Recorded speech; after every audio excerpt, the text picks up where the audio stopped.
safety laws, individuals are being flagged and placed on community notification lists. This is happening without the target's knowledge, and in many countries, these community notifications are being used by corporations and others to target innocent individuals such as dissidents, whistleblowers, the outspoken, etc.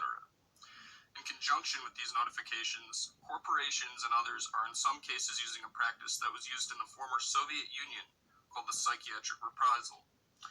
This is used as a means of retaliation, revenge, blacklisting, silencing, or controlling members of society. Once on the notification system, warnings about the targets are sent out to every individual the target comes into contact with, thus poisoning their associations and socially annexing the targeted individual. A full definition is gang stalking is a systematic form of control which seeks to destroy every aspect of a targeted individual's life. Once a target is flagged, a notification is sent out to the community at large, and the target is followed around 24/7 by various communities that they are in. The community notifications will go out to various places: apartment rentals, future employers, stores, and communities where the target visits will all be notified. Masonic lodges, temples, churches, doctors' offices, fire departments, police stations, etc. A covert investigation might also be opened, an electronic means used by the civilian spies and snitches as part of the overt and covert monitoring and surveillance process. Individuals can be flagged, designating them as having a history of aggressive or inappropriate behavior. This notification system will follow the target if they move, change jobs, or visit other areas. It lets the community believe that the target is a person who needs to be watched or monitored. The identity of the person and the nature of the risk must be given to staff likely to come into contact with this person. While workers have the right to know the risks, it is important to remember that this information cannot be indiscriminately distributed. Individuals are being flagged without their knowledge. In many countries, these community notifications might fall under community safety and health laws. It seems that employers, educational facilities, and community centers are in some cases flagging innocent individuals as a means of revenge or controlling members of society.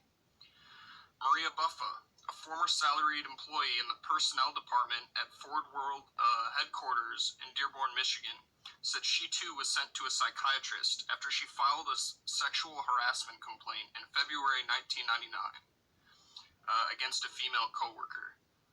"You think maybe I am the problem. Why else would they be sending me to a psychiatrist?" she said. The psychiatrist Ford selected, Dr. Edward Dorsey of the Midwest Health Center, made a report that said the only psychiatric symptom Buffa displayed was anxiety.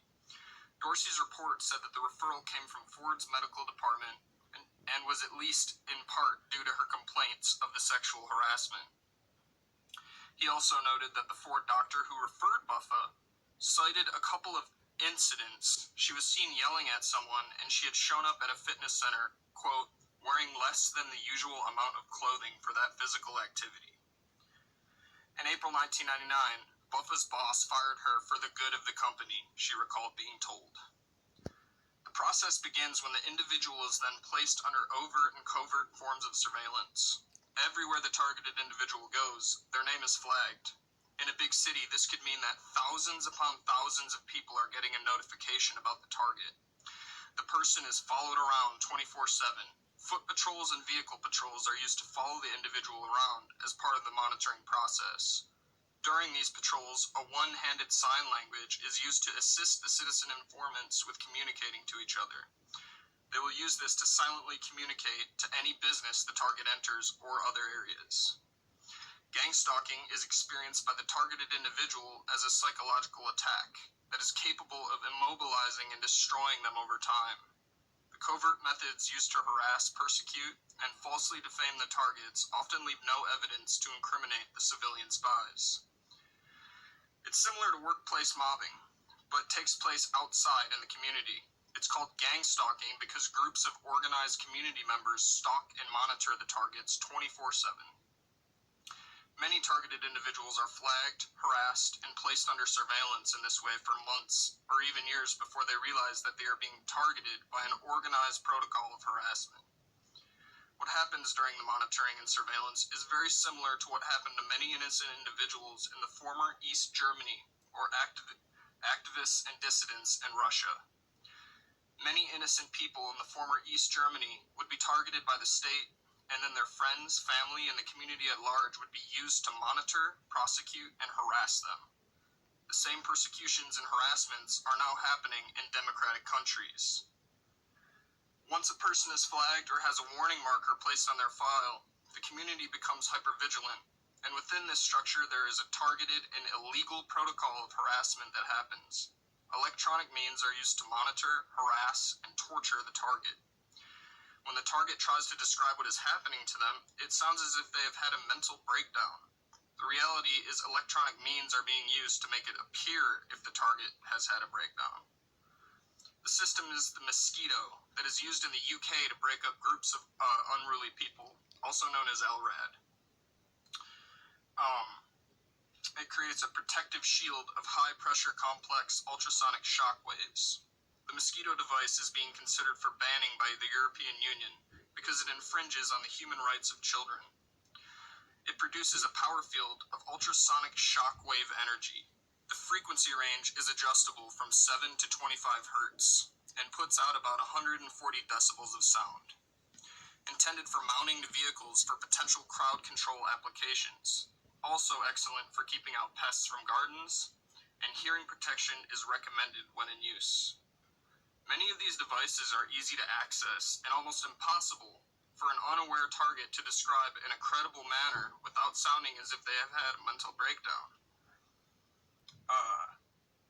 Unauthorized intruders are exposed to a feeling of intense paranoia, nausea, discomfort, disorientation, and other undesirable effects. Government research is currently investigating the weapon's potential and may soon classify these devices. And I might add that they're actually illegal in the state that I am in right now, Michigan. Electronic weapons are actually illegal here, but they're being used. In Russia, similar means were used by the state to declare an activist or a dissident or anyone that they thought to be an enemy of the state as mentally unfit, and many were institutionalized using this form of systematic control. The closest thing to gang stalking that democratic countries have seen before this is McCarthyism, COINTELPRO, MKUltra, and Red Squad programs. Red Squad programs were used for monitoring and harassment of various groups. They have been in place for over 100 years, and they also employed informants. Civilian spies, who can also be termed community-based agents or citizens on patrol, come from every level and sector of society. Remember, anyone the target comes into contact with gets a warning about the target. Just like with COINTELPRO investigations, everyone in the target's life is contacted and advised as to why the individual has been flagged, and advised not to discuss the notification and asked to be a part of the ongoing, never-ending monitoring process. This process is covertly designed to control the targets, keep them in line, or destroy the target over time, leaving them with no form of support. These actions are specifically designed to mimic a psychological operation, also known as a PSYOP. This psychological harassment of the target is designed to destroy them over years, making them look crazy and leave them with no form of support. The individuals around the target carry out actions and tasks as they are instructed, without realizing that the structure is psychologically designed to break the target down. Worldwide programs of control and conformity have been used with equal success and lethality. What we are seeing now is a coordinated and organized effort of control and conformity in communism. Many countries around the world are currently using a model of policing called community-oriented policing. It's described as a systematic approach to policing. It focuses on instilling a sense of community within a geographically located neighborhood. Communities come together and discuss what values they would like to have in their community development, and it's also a time to discuss any problems that might be happening in a specific area. If a problem is identified, an investigation might be opened. These local programs in many countries have been forming partnerships with government-run programs at a provincial, state, and federal level. A process called deconfliction allows them to share information openly. Reports of gang stalking are not only coming in from democratic countries, but they are coming in from many other countries as well. This modern-day form of control could only be funded at governmental levels, just like it has in other societies where these similar types of harassment programs have been implemented. It's all part of the system of control and conformity that has been in place for many years, a system of control with many local groups and appendages taking part. Many targets report that their information is passed and shared between country borders, and that the surveillance continues even when they travel abroad. What are the goals of gang stalking? The official goal is listed as a notification to the community to alert them of individuals who have been flagged or have had a warning marker placed on their file. It's officially used as a means of investigating or monitoring individuals who have displayed inappropriate or violent behaviors. The real goal in some cases, however, seems to be to isolate the target from all forms of support so that the target can be set up in the future for arrest, institutionalization, or forced suicide. Other goals of this harassment is to destroy the target's reputation and credibility, make the target look crazy or unstable. Other goals involve sensitizing the target to everyday stimuli as a form of control, which is used to control targets when they get out of line.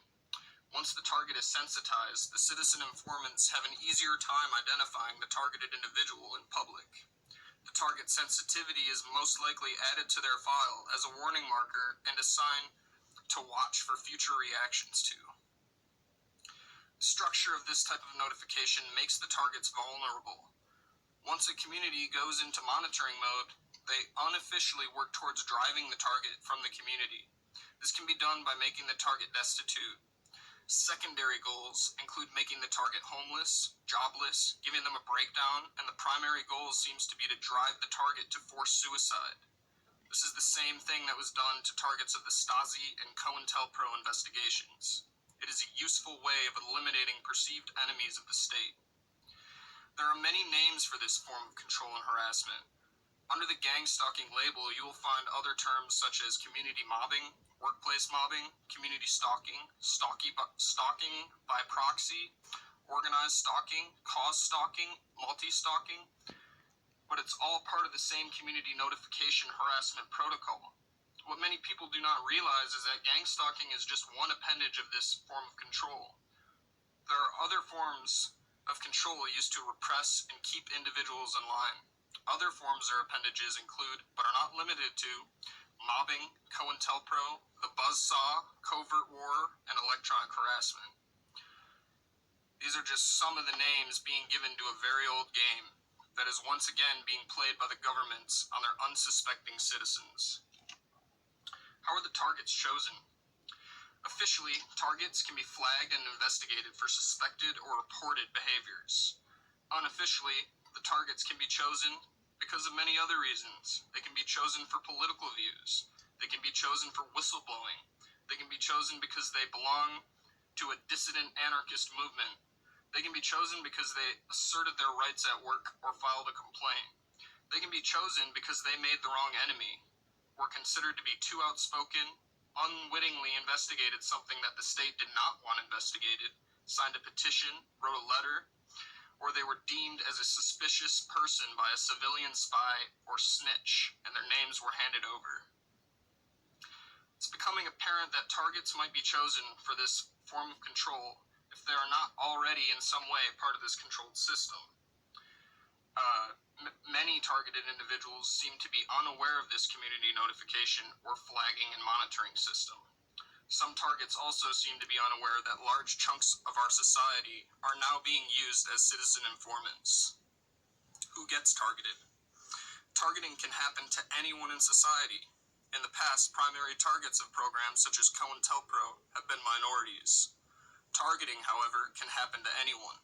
Individuals are often targeted for being outspoken, whistleblowers, dissidents, people who go up against wealthy corporations, women's rights groups, single women, minorities, extremists, conspiracy theorists. Anti-war proponents, individuals identified or targeted as problems at these community meetings, and other innocent individuals. The majority of the targets are often not aware that they are being targeted in this way. When a target moves, changes jobs, the harassment still continues because they are still flagged, and a notification is still going out to everyone they come into contact with. Every time the target moves, the same information, lies, and slander will be spread out into the new community. Who takes part? People from all walks of life are a part of this system, because once a target is flagged, their information is distributed to a wide range of people, organizations, and communities. People from all races, ages, and genders. Every sector of society that you could think of is a part of this. Civilian spies and snitches include, but are not limited to, general laborers, the wealthy, secret society members like the Freemasons and the Eastern Stars, bikers, drug dealers, drug users, street people, punks, hip-hop culture, KKK, black activists, church groups, youth groups, firefighters, police officers, lawyers, healthcare workers, storekeepers, maids, janitors, cable installers, phone repair persons, mail carriers, locksmiths, electricians, etc. There's really no minimum or maximum age range. An article came out recently in the UK saying that they were recruiting children as young as 8 years old to be covert human intelligence sources. Public individuals that the targeted individual comes into contact with are given this warning. These community notifications started with good intentions. Workers and the community at large do have a right to be notified if they are going to encounter persons who have violent or inappropriate histories. Citizens want to be able to protect themselves and their communities. However, what is happening is that this program is also being used to falsely target innocent people. Many do not understand or care that the end consequence of this flagging, this harassment protocol, is to destroy a person outright. Many people in today's society are scared, and they are willing to give up personal freedoms for a false sense of security. And if that means taking the rights away of another individual to accomplish this, they have no problem with it. Why do people participate in gang stalking? There are many reasons that someone takes part in this. Some do it for the sense of power that it gives them. They feel in control. Many wholeheartedly believe that this lets them know who is bad and who they need to protect themselves and their communities from. Others do this as a way to make friends and keep friends. It's something social and fun for them to do. They love that special feeling of monitoring and protecting their community. Many in society use the one-handed sign language to communicate, and it's very effective in breaking down race, gender, age, and social barriers. Many believe that it also lets them know who is on their side versus who could be the potential target. Others are forced or blackmailed by the state or the police into taking part. They are told that they are part of Homeland or national security. They are told that they are being used to help keep an eye on dangerous or emotionally disturbed individuals.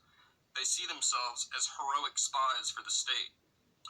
Others are just local thugs or informants who are already being used for other activities, and their energies are diverted over into these community health and safety programs. Some may be given the choice of monitoring a targeted individual for a reduced sentence or expungement of their record. Others are just told outright lies and slander about the target to get them to go along with ruining the target's life. Many caring families are told that the individuals have displayed mental health issues or other socially unacceptable behaviors and might be a danger to themselves or the community at large, and that the notification is necessary for keeping a community safe. They are asked not to disclose this, however. Many are, however, just average citizens who, in the course of going about their day-to-day jobs, are being used to keep an eye out, and if flagged target does come into their vicinity, they're asked to watch, monitor, and observe the target. It's the way the society is. What are some techniques used against targets? Classical conditioning. Getting a targeted individual sensitized to an everyday stimuli. The targeted individual, over a period of months or even years, is negatively sensitized to an everyday stimuli, which is then used to harass them. It's used out in public to let them know that they are constantly being harassed and monitored. Some examples of everyday stimulus that might be used include sounds, colors, patterns, and actions. For example, red, white, yellow, strips, pens clicking, keys jangling, loud coughing, loud whistling, loud smacking of clapping, loud smacking or clapping of hands, cell phones, laptops, etc. 24/7 surveillance will involve flagging and following the target everywhere that they go, learning about the target, where they shop, work, play, who their friends and family are, getting close to the target, moving into the community or apartment where they live or across the street, monitoring the target's phone, house, and computer activity. Then they go to isolate the said target. This is done via reports. The flagging is meant to warn the community, but they act as little more than slander campaigns. They present a one-sided assessment of the target's behavior and activity. The target is never allowed to tell their side of the story or to clear their name. This one-sided assessment can include false reports, lies, and some legitimate incidents where the target was set up. People in the target's community are told that the target is crazy, dangerous, a thief, into drugs, a prostitute, pedophile, in trouble for something, or needs to be watched. This very flagging, in and of itself, is capable of creating paranoia and false interpretation of everyday incidents. It's also been shown that community notifications of any kind can and do in fact create a sense of paranoia within a community. Some people might argue that they would feel more secure if they were aware of the identities of dangerous offenders in the neighborhood. But widespread community notification actually serves to heighten fear of victimization. In a large metropolitan area, hundreds of thousands of people are notified of a dangerous offender's release, while only hundreds will come into contact with him or her in the community. This blanket notification propagates the belief that there are more predators in the community than ever before, and fearful attitudes among members of the public are reinforced. A vicious cycle results. Widespread notification leads to an increase in the community's fear of crime, which in turn leads to more calls for notification. We would also argue that the use of inflammatory language such as predator by politicians and public officials also works to heighten fear and increase calls for more punitive action. They use noise and mimicking campaigns, disrupting the target's life, sleep with loud power tools, construction, stereos, door slamming, etc. Talking in public about private things in the target's life, mimicking actions of the target, basically letting the target know that they're in the target's life. Daily interferences, nothing that would be too overt to the untrained eye, but psychologically degrading and damaging to the target over time. Everyday life breaks in street theater, flat tires, sleep deprivation, drugging of food, putting dirt on the target's property, mass strangers doing things in public to annoy targets. These strangers might get a text message to be at a specific place and at a specific time and perform a specific action. This is also known as a flash mob. Electronic harassment. Sorry, the video cut off.